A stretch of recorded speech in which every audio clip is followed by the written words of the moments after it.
Isn't it funny how people think that just because you're wearing hijab that you're oppressed? Some people think that just because your hands and face are showing, that you're oppressed. Really? I used to work in an office environment where we had to wear a shirt and tie to work. That was oppression. And when you're working in a crowded office with a broken AC and a bunch of sweaty people, that was big time oppression.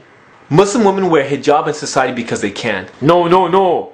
You force them to wear it. Who, me? I thought this was a free country. The hijab forces a man to look at a woman as a person and not an object. What if no one married her? Sisters, if a guy doesn't marry you because you cover, drop him like a bad habit because he ain't worth it. Isn't it funny how society uses a double standard when it comes to women covering their hair? What do you mean double standard? Compare a nun to a hijabi, and you'll see they both cover practically the same body parts. Yet society labels the nun as the one who is practicing her religion and one who is pious, and the hijabi as one who is oppressed. Google the web. Search for Virgin Mary. Look at the images, the picture that the Christians and Catholics think that the Virgin Mary looked like. Notice what she's wearing. Notice the body parts that she's covering. But no one views the Virgin Mary as being oppressed. Once again, the double standard.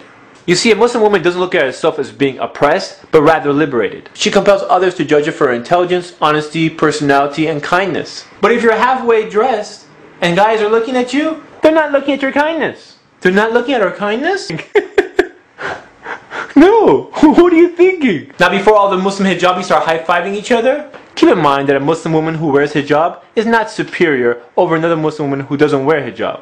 That's because only Allah subhanahu wa ta'ala knows why you wear hijab. There's some people who don't wear it for Allah subhanahu wa ta'ala, they just wear it for their parents or for their culture or following some type of ritual. Since only Allah subhanahu wa ta'ala knows why you wear it, He's the only one that knows what your real intention is. And may Allah reward the sisters who wear it for the right reasons. But if there's a bunch of hijabi sisters sitting around backbiting the one girl who's not wearing hijab, then they're just a bunch of sisters in hijabs sinning. Do you know what I'm saying? Do you know what I'm saying? Do you know what's strange? When you see a brand new Muslim convert wearing hijab properly, but then you see the Muslim girl who's grown up all her life being Muslim, wearing hijab, wearing it improperly. What's up with that? This is a common sight in many Islamic events. Unfortunately, a lot of hijab attempts are not hijab. But for one reason or another, no one says anything. Maybe it's because it's a sensitive issue. Or maybe it's because they're worried about how they're going to react. Relax, relax. Okay, you're taking this all wrong. All I'm trying to say is, where are you going? No, no, no, no, no. That's too big. That's too big. No, no, no, no. But ignoring it, it doesn't help the situation.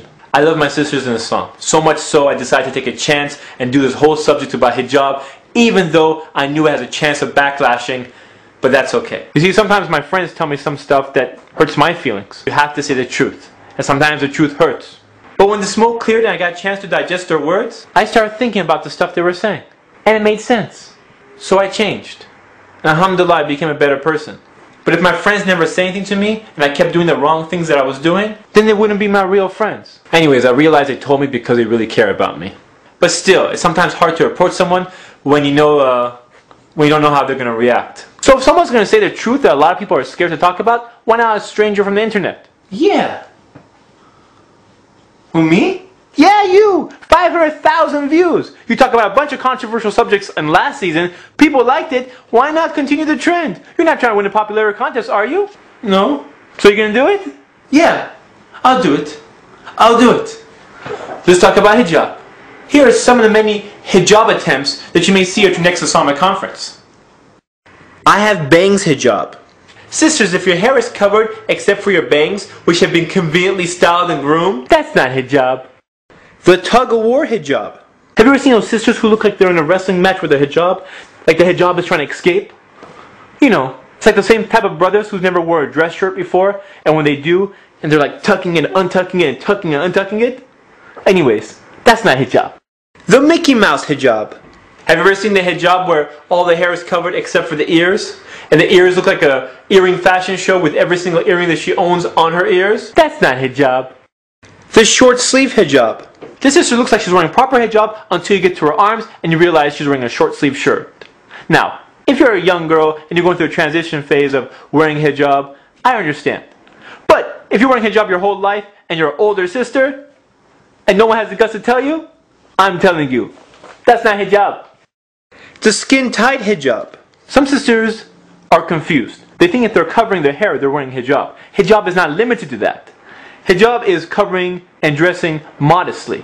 That means if you look like you've just painted on your clothes and that's how tight your clothes are, that's not hijab. The hollow hijab. This is also known as a transparent hijab because it's completely see-through. You see, if someone can see your hair, skip that. They can see your hair, your highlights, they can see your hair clip, they can see everything. It's not hijab. The convertible hijab. This is the hijab that goes up and down like a convertible car. Sometimes it's at the full hijab, sometimes it's at the I'm halfway there hijab, but unfortunately most of the time it's I'm laying on your shoulders and chilling until we enter the masjid, or someone recites a surah at a wedding. You know what I'm talking about. Have you ever been to those weddings that people look like they're dressed up for a fashion show and spotting a hijabi is like spotting a celebrity? And then when the time comes up for recitation of a surah, suddenly everyone does. People think they suddenly get religious at the time of the surah reciting, and then like only Allah's watching you during that time. Allah's watching you all the time. And then after the recitation is over, everyone's back to normal. Pop out the dance floor, show the lights, all the religious people disappear, and everyone's like, what's going on? What happened to the hijabs? What happened? That's not hijab. So if you're wearing hijab halfway, you're losing both ways. You have to deal with a society who's ignorant about it, and you can lose that on the reward if you're not wearing it properly. But if you wear it for the sake of Allah subhanahu wa ta'ala, you never lose. Look, I'm not trying to attack the sisters who are wearing hijab improperly, but rather my point is if you're going to wear hijab, do it right so you get reward for it, inshallah.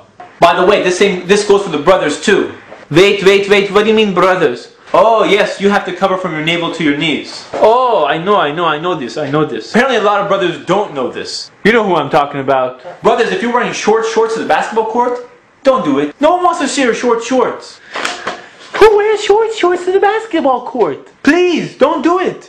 It's nasty. It's nasty. No one wants to see your short shorts. Do you know what I'm saying? No, seriously, do you know what I'm saying? This is Ali reminding you just in case you forgot.